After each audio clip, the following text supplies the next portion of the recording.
يقول في هذه الآونة الأخيرة أناس يقولون أن سبب التفرقة بين الأمة الإسلامية هو الشيخ ربيع والشيخ عبيد، وأن هؤلاء لم يتركوا أحدا.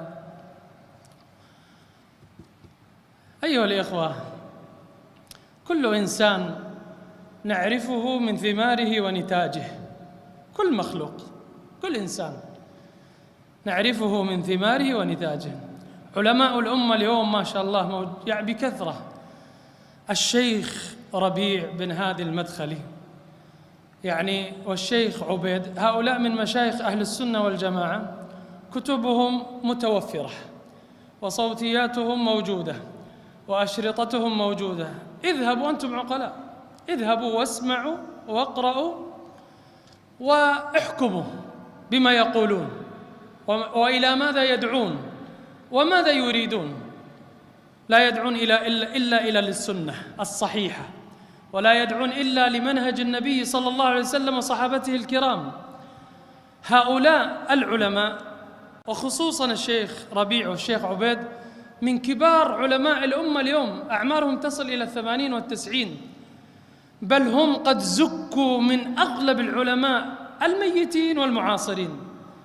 هذا الشيخ ربيع زكاه الشيخ ابن باز، وزكاه الشيخ الألباني، وزكاه الشيخ مقبل، وزكاه كثير من العلماء الميتين ومن المعاصرين، الشيخ الفوزان وعبد المحسن العباد والشيخ اللحيدان يشهد لهؤلاء أو لهذين الشيخين الفاضلين، يشهد لهما بالدعوة والثبات على السنة والرسوخ في العلم والتحذير من المبتدعة والمنحرفين، يشهد لهم العدو قبل القريب والصاحب. فهؤلاء يا إخوان علماء كبار، كتبهم متوفرة، أشرطتهم موجودة، لا يحذرون إلا من إنسان منحرف أو مبتدع، فشيء أكيد هذا المبتدع أو المنحرف يتكلم فيهم ويطعن فيهم. وهذا ديدن المنحرفين، أنهم يتكلمون في أتباع وورثة الأنبياء العلماء. الآن الشيخ الإسلام هذه القامة، أو الإمام أحمد، أو الإمام مالك، أو الإمام الشافعي، أو ابن حجر، أو غير هؤلاء النووي من الذي يتكلم ويطعن فيهم؟ كل منحرف لا يسير على نهج هؤلاء، يا إما متشدد أو متميع في دينه، فيريد أن يكون يا إما هكذا أو هكذا. فلما حذر منه العالم الفلاني وقال احذروه، طعن فيه وقال هذا فرق الأمة. على إيش فرق الأمة؟ عندما حذر من مبتدع أو حذر من منحرف، هكذا حذر النبي صلى الله عليه وسلم. هل هو متشدد وفرق عليه الصلاة والسلام؟ جاءه رجل كما قالت عائشة، قال بئس أخو العشيرة، بئس ابن العشيرة. فلما جاء تبسط له النبي صلى الله عليه وسلم وبش في وجهه. قالت يا رسول الله، الرجل جاء وقلت فيه كذا وكذا ثم تبسطت في وجهه. قال ومتى عهدتني فحاشني يا عائشة؟ انظروا كيف يحذر من هذا الرجل. كذلك عندما حذر النبي صلى الله عليه وسلم من ذي الخويصرة، رجل هو أساس الخوارج في عهد النبي صلى الله عليه وسلم، عندما قال النبي صلى الله عليه وسلم اعدل، تعطي لهذا وتعطي لهذا ولا تعطينا، اعدل. فقال ويحك، من لم أعدل إن لم أعدل. فقال عمر دعني يا رسول الله أضرب عنق هذا المنافق. فقال دعه فإنه يخرج من ضئضئ هذا أناس يقرؤون القرآن لا يتجاوز تراقيهم. انظر كيف حذر منهم عليه الصلاة والسلام. تحذر من المنحرف، تحذر من المبتدع. نعم كثيرا، لا كثرهم الله اليوم، يطعن في الصحيح، يطعن في القرآن، ينكر عذاب القبر، ينكر أمور كثيرة، يطعن في الأئمة الأجل، وهذه من سمة أهل البدع، الطعن في أهل الأثر وأهل الحديث، يطعن فيهم ثم لا نحذر منهم. لا بلى والله نحذر منهم ولا كرامة، ونأخذ بقول علمائنا الأجلاء. فالشيخ ربيع والشيخ عبيد والشيخ الفوزان والشيخ اللحيدان والشيخ عبد المحسن العباد، هؤلاء من الكبار، بلغت أعمارهم 90، جبال شمخ في هذا العلم، راسخون. يأتي إنسان ويقول فرقوا بين من؟ نعم، فرقوا بين حق وباطل. هذا الذي جعلك تقول هذا، فرقوا بين حق وباطل.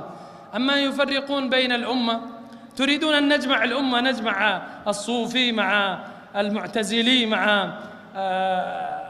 مع الجهمي، نجمعهم ونقول الأمة أمة واحدة؟ ما نقول هذا، نقول هذا مبتدع، وهذا مبتدع، وهذا لا يؤمن بعذاب القبر، وهذا ينكر أسماء الله وصفاته، وهذا هكذا نقول.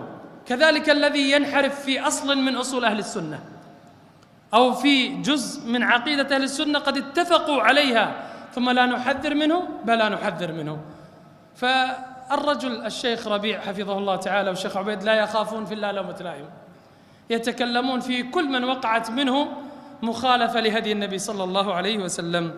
هذا القول باطل عاطل مردود على صاحبه، أنهم ما تركوا أحد وفرقوا. كذلك نقول النبي صلى الله عليه وسلم ما ترك أحد وفرق، حذر من القدرية، حذر من المجوس، حذر من أناس بأسمائهم.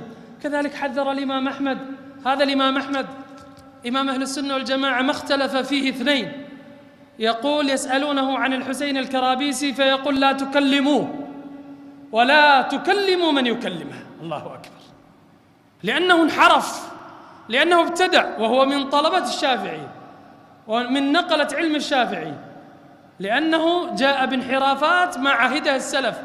فكانوا يحذرون السلف، الأوزاعي، سفيان الثوري، سفيان بن عيينة، عبد الرحمن، شعب بن الحجاج، هؤلاء كانوا يحذرون من المنحرفين. ابن عمر كان يحذر من القدرية وقال لا تجالسوهم ولا تكلموهم. بل كانوا السلف إذا رأوا الإنسان يسير مع الفرقة الفلانية أو مع المبتدع الفلاني قال ألحقوه به، ما سار معهم إلا لأنه يرى رأيهم. كان السلف يحذرون صغار التابعين من الخوارج بأسمائهم، يقولون فلان يرى رأي الخوارج فلا تسيروا معه. أنا أقول لكم الآن، ما الذي يدعو للمظاهرات، والذي يدعو للخروج للحكام، والذي يدعو لسفك الدماء، والذي يدعو لقتل المسلمين، ما نحذر منه؟ بلى والله نحذر منه، لأنه يدخل هذه الأمة في مسلك خطير وأنهار من الدم. فكم من دعاة فتنة، كم من دعاة فتنة ألبوا الشباب على الخروج في سوريا وفي ليبيا وفي مصر، حتى حدث ما حدث. حتى في العراق جهاد جهاد، اخرجوا وقاتلوا. وانظروا إلى حال المسلمين، انظروا إلى الدماء التي سفكت، انظروا ما يجدون لقمة عيش. نحذر من هؤلاء، نحذر منهم بأسمائهم على رؤوس الملأ حتى يحذرونهم. لا تأخذون دينكم إلا عن هؤلاء، عن مثل هؤلاء الجبال الراسخين الذين حاشا لله عز وجل أن يكونوا بعد هذا العلم وبعد هذا العمر أن يكونوا يفرقون الأمة، حاشاهم والله. وهذه آسف على هذه الحرقة، لكن دفاعا عن هؤلاء العلماء الكرام. وهذا القول كما قلت هو قول صادر عن جاهل أو ما لم يقرأ، يسمع ببغاء، يسمع من الناس كل ما سمعه بأذنه ذهب وتكلم. ارجع اقرأ، ما طعن المشركون في كتاب الله عز وجل؟ ارجع، أين الطعن في كتاب الله عز وجل؟ هل يأتيه الباطل من بين يديه ومن خلفه؟ ما طعن المستشرقون والملحدون في سنة المصطفى صلى الله عليه وسلم؟ هل نسمع لهم؟ ارجع اقرأ السنة، اقرأ الأحاديث، هل تصدق؟ كذلك لا تصدق أي كلام يقال في شخص أو في عالم أو في إمام حتى تقول له قل لي أين الدليل على هذا الكلام؟ كيف فرقوا؟ فإن كان ما عنده دليل احذر من هذا الشخص. فاليوم التعصب أعمى، نحن ما نتعصب لأحد، هؤلاء يخطئون ويصيبون، بشر، لكن لا يؤدي بنا أو يؤدب بنا الحال على أن نطعن بهؤلاء العلماء لأنهم أخطأوا في مسألة فقهية أو في فتوى هنا أو ونؤلب عليهم الناس العوام. لكن الذي يخطئ في أصل من أصول أهل السنة أو في عقيدة مجمع عليها أو يخالف بفعل من أفعال المسلمين ويبتدع، هذا الذي نحذر منه ونقول تب إلى الله وإلا حذرنا منك. والله تعالى أعلم.